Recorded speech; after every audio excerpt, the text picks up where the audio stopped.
रिहाई के बाद संजय सिंह नेतृत्व के संकट को दूर करने में तो जरूर कामयाब होंगे, लेकिन लोकसभा चुनाव बिल्कुल सामने है और संजय पूरे 6 महीने तिहाड़ में बिताने के बाद वापस लौट रहे हैं।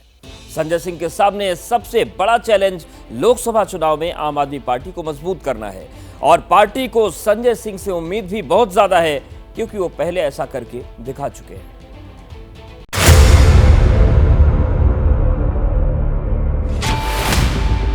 आम आदमी पार्टी का मतलब केजरीवाल हो चुका है, लेकिन बिना संजय सिंह के पार्टी पूरी नहीं होती।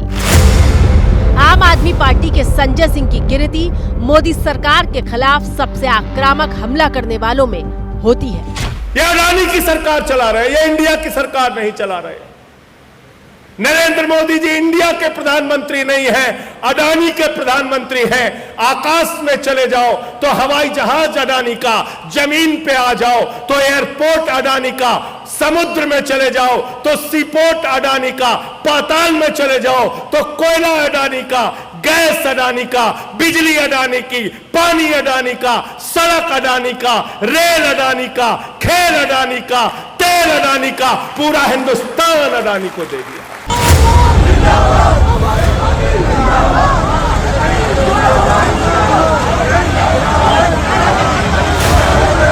सड़क से लेकर संसद तक संजय सिंह जब विरोधियों के खिलाफ हुंकार भरते हैं तो उनके तर्कों की काट किसी के पास नहीं होती। इस रामलीला के ऐतिहासिक मैदान में इकट्ठा होकर मोदी सरकार की नाक में नकेल डालने का काम आपने किया है।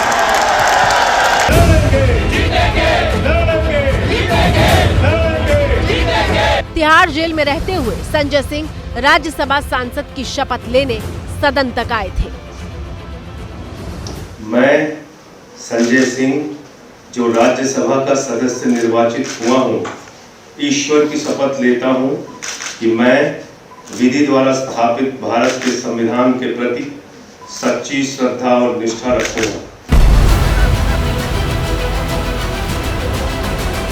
कहने का मतलब ये है कि ऐन चुनाव से पहले संजय सिंह के तौर पर आम आदमी पार्टी को अपनी खोई हुई आवाज और धार मिल गई है। ये वही भारतीय जनता पार्टी है सर, जिसके राज में उत्तर प्रदेश के अंदर आदित्यनाथ जी की सरकार में 69,000 शिक्षक भर्ती में 22,000 नौकरियां पिछड़े वर्ग के लोगों को मिलनी थी, उनकी 18,000 नौकरियां खाली। दूसरा सर, मंडल कमीशन का सपोर्ट किया। अरे सदन के अंदर तो कम से कम झूठ मत बोलो।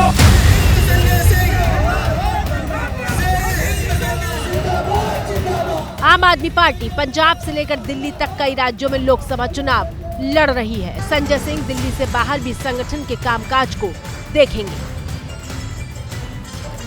केजरीवाल जी की गैर मौजूदगी में वो एक ताकत के रूप में, स्ट्रेंथ के रूप में, पिलर के तौर पर, मजबूत पिलर के तौर पर खड़े हो सकते हैं और कार्यकर्ताओं को, अपने नेताओं को, अपने विधायकों को, अपनी सरकार को ये भरोसा दिला सकते हैं कि वो जो हैं केजरीवाल जी की अनुपस्थिति में एक मजबूती से काम करने वाले नेता हैं। दिल्ली में भले ही आम आदमी पार्टी की सरकार या आम आदमी पार्टी के नेता, कार्यकर्ता, विधायक ना टूटें, लेकिन कहीं पंजाब में तो कुछ बिखराव नहीं हो रहा।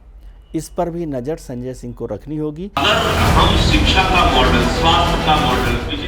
संजय सिंह पार्टी के ऐसे कद्दावर नेता हैं जिनके घर पर अक्सर दिल्ली और पंजाब के विधायकों और नेताओं का तांता लगा रहता है। ऐसे में सूत्रों की माने तो दिल्ली और पंजाब के सभी विधायकों को पार्टी से जोड़कर रखने का काम भी संजय सिंह के जिम्मे होगा। रोल उनका पहले भी अपना रोल वो अदा कर रहे थे और आगे भी जो भी पार्टी की ज़रूरतें होंगी उस पर वो काम करेंगे।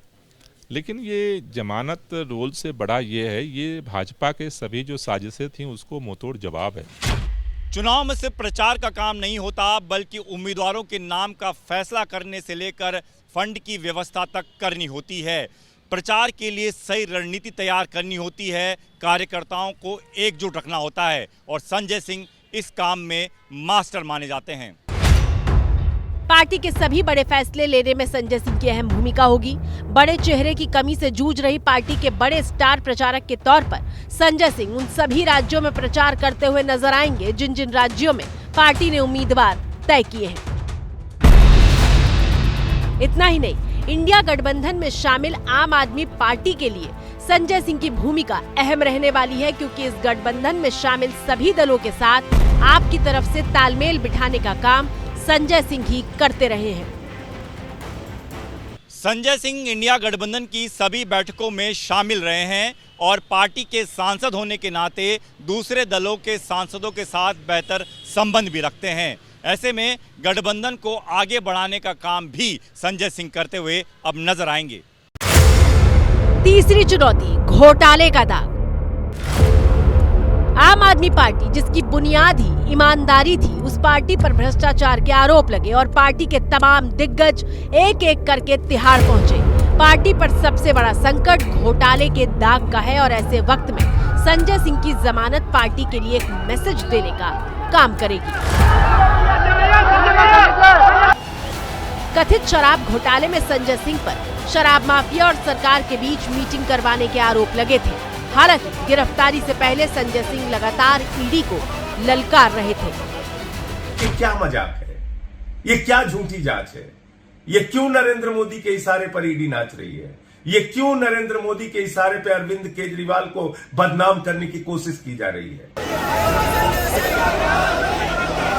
संजय सिंह की गिरफ्तारी हुई तो वो हंसते हुए घर से रवाना हुए थे और अब 6 महीने बाद कोर्ट ने उन्हें जमानत दे दी है, क्योंकि फिलहाल उनके खिलाफ कोई सुराग नहीं मिला है। लंच से पहले सुप्रीम कोर्ट की 3 जजों की बेंच ने ईडी को चेतावनी दी। उन्होंने कहा कि अगर आप इस जमानत का विरोध करोगे तो हम इस पे फैसला लिखेंगे, मेरिट्स पे, फैक्ट्स पे लिखेंगे, और फैक्ट्स आपके विरोध में हैं। संजय सिंह के खिलाफ कोई भी सबूत आपने नहीं दिया। इसीलिए ईडी ने लंच के बाद केंद्र सरकार से बात करके कहा कि हम इसका विरोध नहीं करेंगे, क्योंकि अगर विरोध करते और कोर्ट जमानत देती, जैसा कि कोर्ट ने पहले ही कह दिया था, तो ये पूरा का पूरा केस जो है हवा में उड़ जाता। जांच पूरी नहीं हुई है, लेकिन अब ईडी संजय सिंह को गिरफ्तार नहीं कर पाएगी। ट्रायल पूरा होने तक जब जब तारीखें आएंगी तब तब संजय सिंह को पेश होना होगा। सुनवाई के दौरान ईडी ने कोर्ट से संजय सिंह की राजनीतिक बयानबाजी पर रोक लगाने को कहा, जिस पर सुप्रीम कोर्ट ने साफ कह दिया कि हम ऐसा नहीं कर सकते।